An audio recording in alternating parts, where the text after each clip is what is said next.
CoastLife, the winter months are here, along with some of that winter weather, so you might be looking for some nice indoor activities to do to keep you busy in the not-so-summery months here on coastal Delmarva. So joining us on the CoastLife couch today is Ray Crew with the Possum Point Players.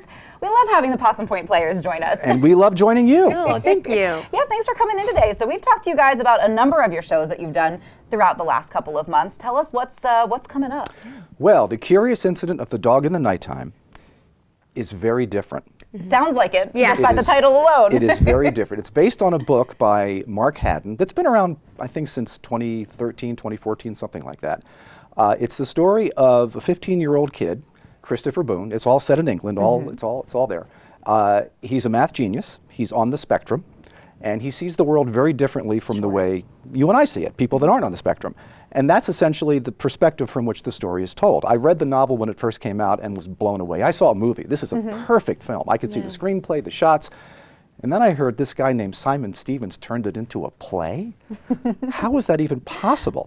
Because the whole thing is very stream of consciousness and time jumps around. It's very nonlinear, very engaging, but it's not your typical, okay, it's Tuesday and it's 2 o'clock and here you are in this fixed set.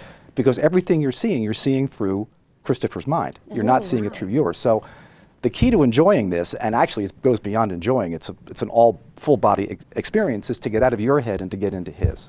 And I think we, and myself as the director and the cast, we discovered it too. In the beginning, we were trying to be more traditional and impose our order on things, and it just got frustrating. So the more we got out of us and got into him, oh, now I understand.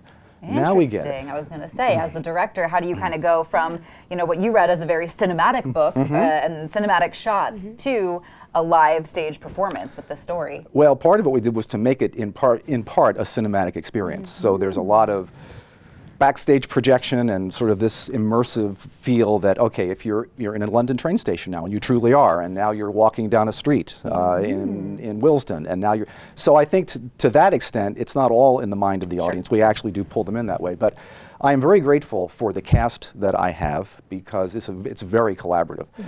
Typically, when you read a script for a stage play, the author will give you directions. I mean, you can improvise. It'll say, okay, enter right, do that. You have none of that. Interesting. Wow. I'm going to fly to England when I'm done, find Simon Stevens and say, what? What's up with this? What? What are you doing? Why? Because it doesn't give you, it just says, okay, now you're home, now you're at school, now you're here. But you've got to figure it out. So trying to figure out how do we make the transitions? I mean, what's the blocking look like? And the entire cast is on stage the entire time. Wow, Very really? And most of except for 3 roles, everybody plays multiple parts, which sometimes aren't all that different, but they have to make them different. And they're the ones that have to move things around, and they have to be here. 1 minute they're passengers at a train station, the next minute they're people who live on the block, the next minute they're something else. So again, without a very creative, collaborative cast who are willing to look at that blank stage and go, huh? And then go with it. It has been, I've been directing for a lot of years. I've never taken on anything this challenging, and I think audiences are going to really get into this experience. It's a murder mystery. Well, there is that dog thing, but it's not about a dog. It's not. I wish that had a different title. It's a murder mystery. It's a coming of age story. It's a quest. It's an adventure. You see this 15-year-old kid that lives in a world very different from yours and mine. Everything he thought he knew is wrong. And he has to figure that out. And there are some moments where you just get chills. Even now, having done it for months and months, we come to the end of a scene and go, wow. That's incredible. I bet. Well, it feels like a juicy plot and an exciting show. Yes. So when should they see the show? Where should they get tickets to the show? They can get tickets at the Possum Point Players website, which is possumpointplayers.org. We open on the 26th of January, so it's 26, 27, 28, and then the following weekend, February, whatever that is. I don't have the calendar. I think it's the 3rd. I think so too, yeah. That sounds good. I'm already so intrigued. This is going to be such an incredible production. It is, and I'm so happy personally. This is my first adventure with Possum Point. I'm beyond honored that they gave me this opportunity.